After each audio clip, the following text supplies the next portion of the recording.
చాలాసార్లు ప్రమాదాలు ఎక్కడో దూరంగా జరగవు, మనం చాలా సేఫ్ అనుకునే చోట్లనే జరుగుతాయి. అంటే మనింట్లో, మన వీధిలో. దీనికి కారణమేంటో తెలుసా? ఒక్కోసారి మన చిన్నపాటి అజాగ్రత్తే. కాని కంగారు పడాల్సిన పనిలేదు. కొన్ని సింపుల్ రూల్స్ పాటిస్తే చాలు, మనల్ని మనం, మన వాళ్లని మనం కాపాడుకోవచ్చు.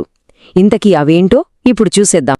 ఓకే, ఈరోజు మనం ఏం మాట్లాడుకోబోతున్నామంటే, ఫస్ట్ సేఫ్టీ అసలు ఎందుకు ఇంపార్టెంట్, తర్వాత రోడ్ సేఫ్టీ, ఇంట్లో తీసుకోవాల్సిన జాగ్రత్తలు, స్కూల్లో ఎలా ఉండాలి, ఇంకా నీళ్ల దగ్గర ఎలాంటి రూల్స్ పాటించాలి. చివరిగా వీటన్నింటినీ కలిపి మన పర్సనల్ సేఫ్టీ కిట్ ఎలా తయారు చేసుకోవాలో చూద్దాం. సరే, ముందుగా ఒక ప్రశ్న. అసలు సేఫ్టీ ఎందుకంత ముఖ్యం? చాలామంది ప్రమాదాలు అనుకోకుండా జరిగిపోతాయి అంటుంటారు. కానీ నిజంగానేనా?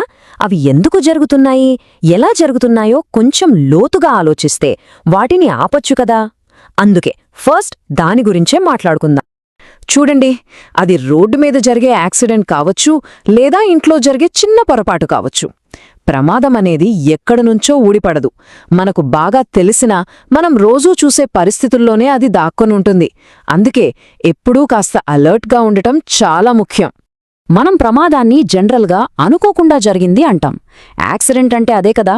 కానీ నిజం చెప్పాలంటే చాలా ప్రమాదాలకు కారణం మన అజాగ్రత్తే. అంటే ఏంటి? చాలా వరకు అవి మన కంట్రోల్లోనే ఉంటాయన్నమాట. కరెక్ట్ జాగ్రత్తలు తీసుకుంటే అసలవి జరక్క ముందే ఆపేయొచ్చు. సో సేఫ్టీ అనేది పూర్తిగా మన చేతుల్లోనే ఉంది. సరే, ఇప్పుడు మనం రోడ్ సేఫ్టీ గురించి మాట్లాడుకుందాం. బహుశా ఎక్కువ ప్రమాదాలు జరిగేది ఇక్కడేనేమో. ఇక్కడ మనం చేసే ఒకే ఒక చిన్న పొరపాటు మన జీవితాన్నే మార్చేయగలదు. అంత డేంజరస్. రోడ్ల మీద మనకు ఈ గుర్తులు కనిపిస్తాయి కదా, ఇవి మన సేఫ్టీ కోసమే పెట్టారు. అవి మనతో మాట్లాడతాయి, ముందు ఏముందో చెప్తాయి, హెచ్చరిస్తాయి. సో ట్రాఫిక్ రూల్స్, ఈ సంకేతాలను పాటించటం మనందరి బాధ్యత. ఇది మనం రోజూ చూసే సీన్. ఒకే బైక్ మీద ముగ్గురు, నలుగురు వెళ్లడం. అబ్బో, భలే సరదాగా అనిపిస్తుంది వాళ్లకు. కాని దానివల్ల బండి కంట్రోల్ తప్పుతుంది, బ్యాలెన్స్ పోతుంది. ఇది ప్రమాదాన్ని కావాలని పిలవడమే కదా. మరి సొల్యూషన్ ఏంటి? చాలా సింపుల్. బైక్ నడిపేటప్పుడు హెల్మెట్ పెట్టుకోవాలి, కార్లో వెళ్తే సీట్ బెల్ట్ పెట్టుకోవాలి. ఇవి స్టైల్ కోసం కాదు, ప్రాణం కాపాడే కవచాలు. ఇంకా ట్రాఫిక్ సిగ్నల్స్ని ఫాలో అవ్వాలి, ట్రిపుల్ రైడింగ్ ఆపేయాలి, డ్రైవింగ్ చేస్తున్నప్పుడు ఫోన్ అస్సలు వాడకూడదు. ఈ చిన్న రూల్సే మనల్ని కాపాడతాయి. ఇదిగో ఇంకో డేంజరస్ అలవాటు.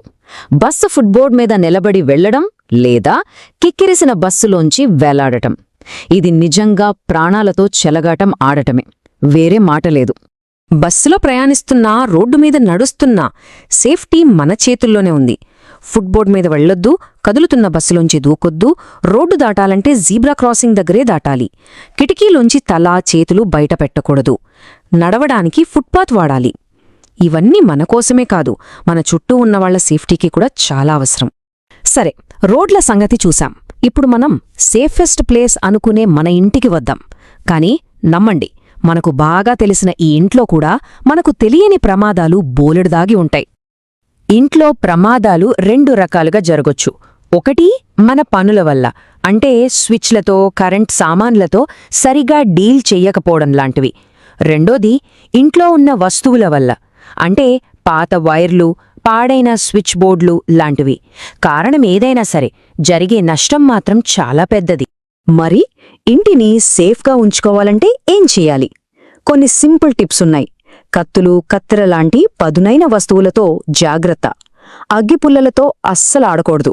పాడైన స్విచ్లు, వైర్లు అస్సలు టచ్ చేయొద్దు. కరెంటు పనులు చేసేటప్పుడు రబ్బర్ గ్లౌజ్ వేసుకోవడం మంచిది. ఇంకా నడిచే దారిలో వస్తువులు అడ్డంగా పెట్టకుండా చూసుకుంటే జారిపడకుండా ఉంటాం. ఇల్లు, రోడ్ అయిపోయింది. ఇప్పుడు మనం స్కూల్ గురించి మాట్లాడుకుందాం.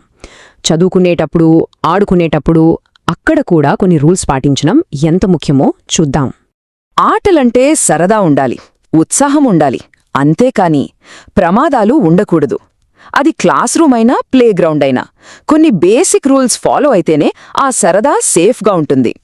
స్కూల్లో పాటించాల్సిన కొన్ని ముఖ్యమైన రూల్స్ ఏంటంటే, ఆడేటప్పుడు గేమ్ రూల్స్ సిన్సియర్గా ఫాలో అవ్వాలి. ఒకరినొకరు తోసుకోకూడదు. పెన్సిల్ షార్ప్ చేయడానికి షార్ప్నర్ వాడాలి, బ్లేడ్లు కాదు. ప్రేయర్కి గాని భోజనానికి గాని వెళ్తున్నప్పుడు క్యూ పాటించాలి. తెలియని వాళ్లతో మాట్లాడొద్దు, వాళ్ళిచ్చింది ఏదీ తినొద్దు. గోడలు కిటికీలు ఎక్కడం లాంటివి అస్సలు చేయకూడదు. అయితే సేఫ్టీ అంటే కేవలం స్టూడెంట్స్ బాధ్యతే కాదు, స్కూల్ మేనేజ్మెంట్ కూడా కొన్ని పనులు చెయ్యాలి. చుట్టూ కాంపౌండ్ వాల్ కట్టించడం, ఫైర్ ఎక్స్టింగ్విషర్లు అందుబాటులో ఉంచడం, వాటర్ ట్యాంకులు క్లీన్ చేయడం, పాడైన స్విచ్ బోర్డులు మార్చడం, ఇంకా దివ్యాంగుల కోసం ర్యాంపులు కట్టించడం, ఇవన్నీ స్కూల్ బాధ్యత. ఇది ఇద్దరి బాధ్యత అన్నమాట.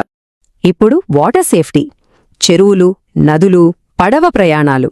ఇక్కడ చేసే చిన్న అజాగ్రత్త కూడా చాలా పెద్ద ప్రమాదానికి దారితీయచ్చు. కొన్నిసార్లు ప్రాణాలకే ముప్పు. నీళ్లల్లో ఆడుకోవాలంటే ఎవరికిష్టముండదు చెప్పండి. కానీ ఈ సీన్ చూస్తే ఒక విషయం గుర్తుకు రావాలి. ఈత రాకపోయినా లేదా పక్కన పెద్దవాళ్లెవరూ లేకుండా నీళ్లల్లోకి వెళితే అది ఎంత ప్రమాదమో అర్థం చేసుకోవాలి.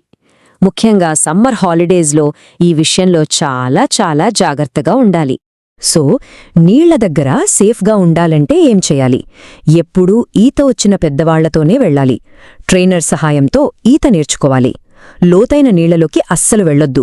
బోట్లో వెళ్తున్నప్పుడు లైఫ్ జాకెట్ తప్పనిసరిగా వేసుకోవాలి. వరదలొస్తున్నప్పుడు నది దాటే ప్రయత్నం అస్సలు చేయకూడదు. ఇవి ప్రాణాలను కాపాడే రూల్స్. సరే, ఇప్పటిదాకా మనం చాలా విషయాలు మాట్లాడుకున్నాం. ఇప్పుడు వాటన్నింటినీ కలిపి ఒక సింపుల్ సేఫ్టీ టూల్ కిట్ లాగా మార్చుకుందాం. ఈ సూత్రాలు ఎక్కడికి వెళ్ళినా మనకు గుర్తుండాలి. మన పర్సనల్ సేఫ్టీ ప్లాన్ 3 స్టెప్స్.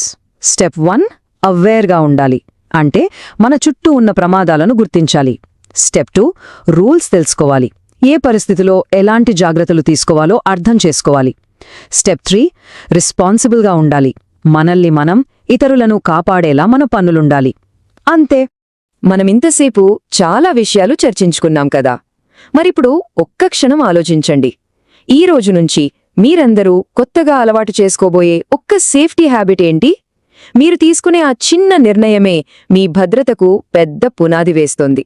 ఈ వీడియో మీకు నచ్చినట్లయితే లైక్ చేయండి, షేర్ చేయండి, కామెంట్ చేయండి, అలాగే మన ఛానల్ ని సబ్స్క్రైబ్ చేయండి. Thanks for watching.